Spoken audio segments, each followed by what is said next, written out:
মন্ত্রীদের জন্য 60টি গাড়ি কেনার প্রস্তাব বাতিল। দৈনিক সংবাদ দিগন্ত পত্রিকার নিয়মিত জাতীয় সংবাদের সাথে আমি ফারিয়া হেসান।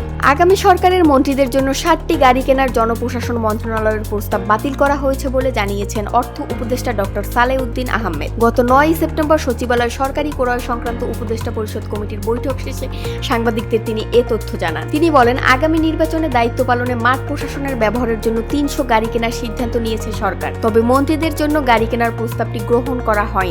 একই অনুষ্ঠানে ডক্টর সালেউদ্দিন আরো জানান, জাপানে 1 লাখ কর্মী পাঠানো হবে। জাপানি ভাষা জানলেই চাকরির সুযোগ মিলবে। পাশাপাশি যে কোনো দক্ষতা থাকলে অগ্রাধিকার দেওয়া হবে। ব্যাংক একীভূতকরণ প্রসঙ্গে তিনি বলেন, 5টি ইসলামী ব্যাংক একীভূত করার বিষয়ে বাংলাদেশ ব্যাংক নীতিগত সিদ্ধান্ত নিয়েছে। পাশাপাশি 22টি নন ব্যাংক আর্থিক প্রতিষ্ঠান একীভূত করার বিষয়েও চিন্তাভাবনা চলছে। তবে এ কারণে আমানতকারীদের কোনো ঝুঁকি হবে না বলে আশ্বস্ত করেন তিনি।